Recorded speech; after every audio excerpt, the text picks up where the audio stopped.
Hello, my name is Jennifer Walls. I am a senior music major with a general music concentration. Today I will be presenting my research on Beethoven and the complex relationship that this composer had with classical era aesthetics, specifically citing the sonata form as the vehicle for these aesthetics. Within this presentation, I will examine Beethoven's initially forced utilization, demonstrated mastery, grand expansion, aesthetic rejection, and eventual return to these forms and aesthetics. Additionally, significant biographical events and interpersonal relationships, or lack thereof, will be drawn upon and explored in order to shed insight on potential reasons for this grand compositional cycle to have occurred. This will be done through commentary and analysis on these aesthetics and sonata forms within selected compositional works during the four major eras of his life. Sonata form and style during the Baroque and Classical periods had an extremely targeted vision and focus on the tonic.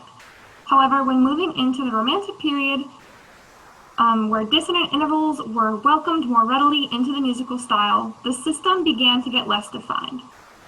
Beethoven was arguably the most influential composer to bridge this transition, with the masterful way in which he could recreate the pattern that the sonata form established, but expand its scope and thus create work with dramatic shapes and articulate sonata, and an articulation of sonata with grand proportions, as explained by Charles Rawson in his book entitled Sonata Forms.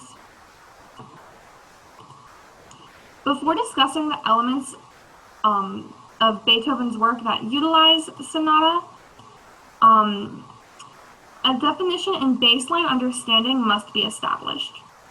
During the time that Beethoven spent with Neefe and Haydn in his two earlier periods, learning the classical aesthetics and form, sonata form was not a standardized form like it is today.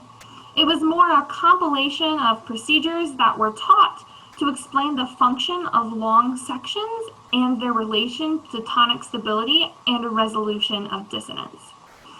The first element of sonata form is called the exposition, used to establish the main thematic material within a piece by stating the first theme in the tonic key, followed by another theme in the secondary key, which is often the dominant. The development is the middle section that is used to establish melodic material within the secondary key before finding the tonic again. Though observably, the development does not have a standardized length throughout any period of musical history, it typically makes up anywhere from 25 to 75% of the thematic material within a sonata. Finally comes the retropiculation, serving as a tonal resolution as both themes are repeated and reconciled in the tonic. In most sonata forms, the retropiculation is usually signaled by the return of the exposition's key, mood, and sound. It was in Bonn that Beethoven began his musical training and work. Deemed a virtuosic piano prodigy, he used this talent and the musical training that he received from Charles Neefe, an organist-composer, to compose his first set of major musical works. As described by Maynard Solomon, quote, his Bond compositions rarely penetrate the surface of emotions, end quote. And this description is rung true, especially when considering the interlocking relationship between Beethoven's father and Beethoven's music during this time period. The relationship between Beethoven and his father was strained at best, and at worst, it was a cycle of physical and emotional abuse that saw no end until his father's death. Beethoven's father had wished that Beethoven become what can only be described as a second Mozart. However, it became clear fairly early on that this would be an impossible feat. The comparison to an internalized composition with Mozart that was beaten into Beethoven by his father and the classical aesthetics that were forced upon him within that comparison arguably are some of the reasons why Beethoven's early work are said to lack such emotion and turmoil when compared to his later works. Another possible reason could be Beethoven's utilization of improvisation to compose that Solomon touches upon. And improvisation was not standard, and so Beethoven being forced into proper classical compositional techniques and being unable to artistically express himself within those techniques could potentially arguably be another reason. In 1792, Beethoven moved to Vienna in order to further refine his virtuosity and compositional skills with composers who were deemed to be masters of the genre, such as his teacher, Joseph Haydn. Haydn had an extreme knowledge of and even helped to standardize multiple classical forms, and the education that Beethoven received under Haydn, learning these forms, aesthetics, and the counterpoint series was extremely influential to Beethoven during this compositional period as well as periods to come. The next period of Beethoven's life is the heroic period, and it's what most people think of when they think of Beethoven. Graphically, tragedy was a major theme within his life. A diagnosis of progressive hearing loss, a slew of failed love affairs, the writing of the Heiligenstadt Testament, a document that is famously known for being evidence of Beethoven's suicidal tendencies following his hearing diagnosis. Compositionally, however, themes of joy and triumph are present within this era in his musical life.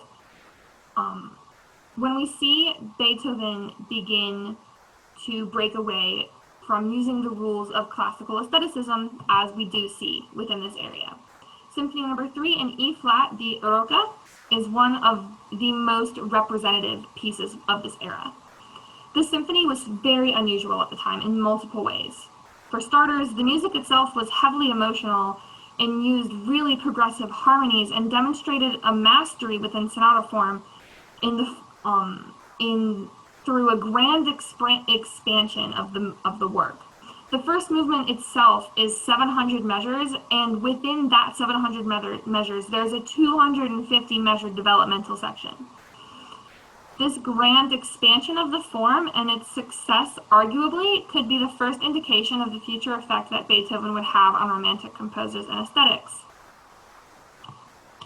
The next era of Beethoven's life is one more tragic than the last. Despite his increasing success, Beethoven continued to experience suicidal thoughts due to a returning sense of failure and shame within himself surrounding his hearing loss and its effects on his virtuoso career.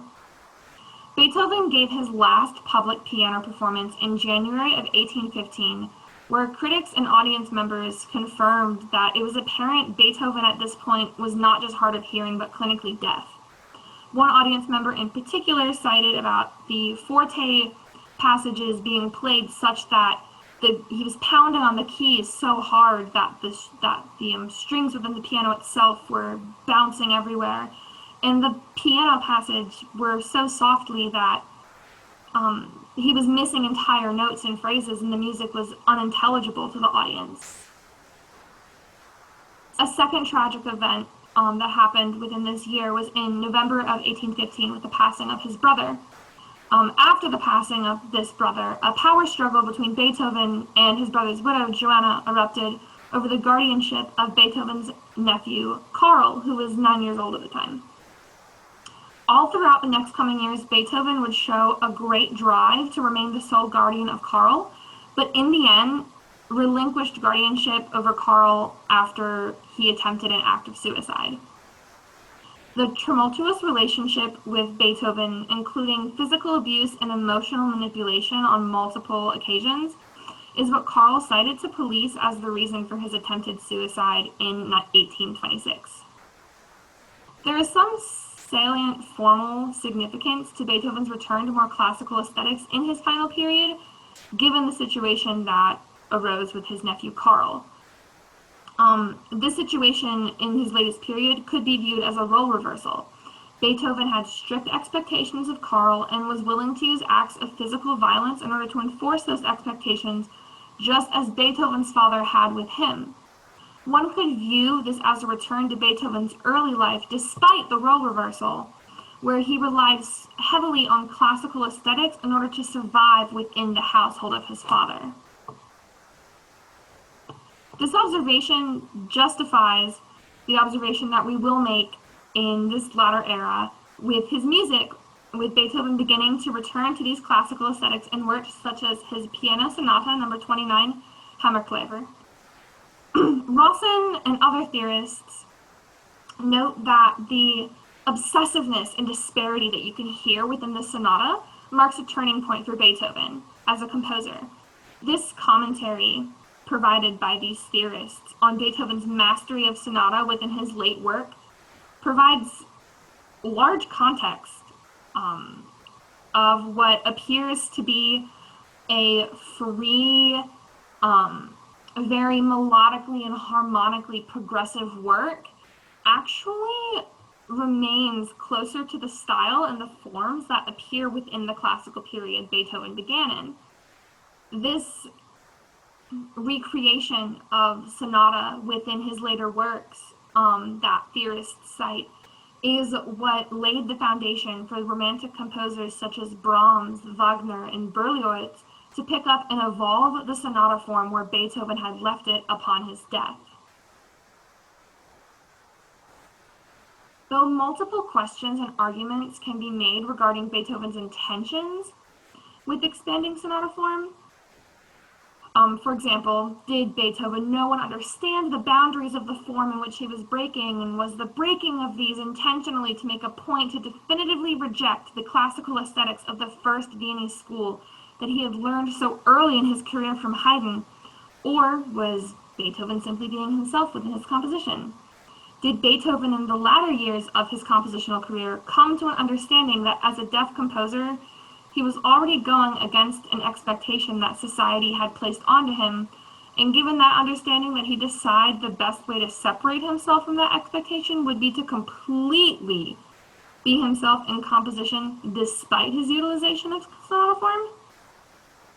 In order to not fall victim to the subjectivity that exists within the likely answers to these questions, a general overarching question to ask would be, have our histories conspired to tell these stories about Beethoven and other such composers in a particular way for a particularly productive reason?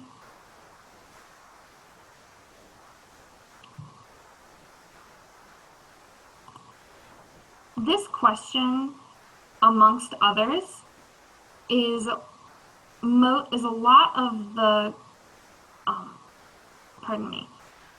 that question just asked, and many more questions can be thought of when researching Beethoven, because typically the complexity of Beethoven's biological life and compositional progression leads to more of these questions that can reasonably be answered.